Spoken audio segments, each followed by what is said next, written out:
Então, vou chamar aqui com muito prazer a minha orientanda também da Carolina, que somos ali, né, co-orientadoras da Érica, mas foi minha orientanda no PIBIC, é uma aluna premiada do PIBIC aqui na UF, encasquetada, que vai traduzir as troianas e vai produzir mais coisas das troianas, uma peça localizada e tal.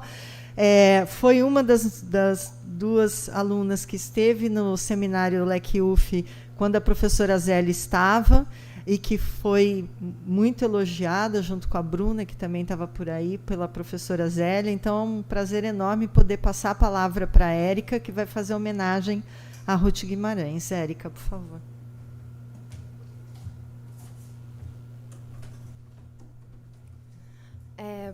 Boa noite, né? Eu vou começar então a minha leitura. Estou um pouquinho nervosa. Vamos lá. Literatura, segundo o dicionário Roais, é o uso estético da linguagem escrita, arte literária, conjunto de obras literárias de reconhecido valor estético, pertencente a um país, época, gênero. É essa literatura escrita que há milênios hoje seguimos traduzindo em novas palavras escritas para uma nova geração ler. E quando essas obras literárias não se concretizam no papel, mas sim na boca do contador e nos ouvidos dos atentos? É então oralitura?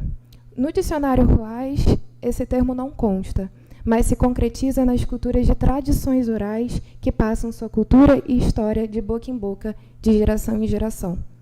É dever daquele de ouvido atento que captura cada uma das palavras passar para o outro o conhecimento que recebeu. Foi isso que Ruth Guimarães Botelho fez. Durante os seus 94 anos, ouviu cada uma das histórias, lendas, mitos e causos ao seu redor, em Cachoeira Paulista, no Vale do Paraíba.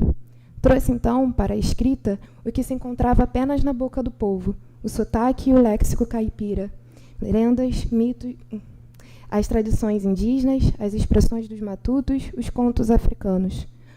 Com tudo isso, aos 26 anos, lançou Água Funda, romance que a consagrou como a primeira escritora brasileira negra a ter projeção nacional, abrindo portas para si mesma, como jornalista e redatora. E isso só aconteceu porque aquela jovem, ousada e decidida, foi bater na porta de Mário de Andrade, com os poemas debaixo do braço, pedindo: quero que leia meu trabalho e me aconselhe. Assim, Mário apresentou ela a Amadeu de Queiroz e ao grupo da Baruel. Foi com esse mesmo espírito decidido que, aos 17 anos, tomou a estrada e foi parar em São Paulo, onde se formou em Letras Clássicas pela USP. Em plena década de 1950, ela, uma mulher negra e caipira, como sempre gostava de lembrar, ousava se formar em letras clássicas. Não é todo dia que ouvimos falar disso. Dizia-se preocupada com a educação das crianças ao lecionar língua portuguesa na educação básica por 30 anos na rede pública, em Cachoeira Paulista, cidade em que nasceu, cresceu, casou, teve filhos, enviuvou e morreu. Tom Farias, escritor e biógrafo, diz que o fato de Ruth ser uma mulher e ter se dedicado muito mais à família do que à vida literária fez com que ela não fosse tão valorizada pela academia. Bem, ainda assim, deixou como legado 51 obras publicadas, entre romances, contos, poemas e traduções. Seu talento foi admirado por nomes como Antônio Cândido, Guimarães Rosa e Jorge Amado. Traduziu obras clássicas tão tradicionais que até hoje são reeditadas e publicadas. O Asno de Ouro, de Apuleio, nos apresenta um personagem curioso e de grandes orelhas, que traz para escritas as histórias que ouviram em sua jornada. Me parece a obra adequada para Ruth Guimarães. Porém, quantas tradutoras negras vimos aqui hoje? Quanto tempo irá levar para uma nova tradutora? Durante a minha graduação de latim na UF, eu olhava para o meu corpo docente e não via um exemplo para mim.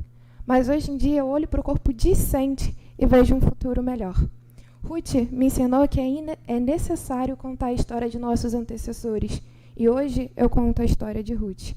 Ela é um exemplo para mim e para outros.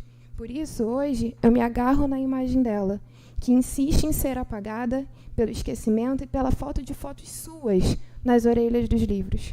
Para nós, negros, ver negros no topo é esperança de vitória. Que não esqueçamos Ruth Guimarães, sua trajetória, seu pioneirismo e o caminho que pavimentou para que pessoas como ela pudessem andar. A caminhada que começou com Ruth, hoje continua comigo e com outros companheiros. Que no próximo Mulheres que Traduzem, vejamos mais peles como a de Ruth e a minha.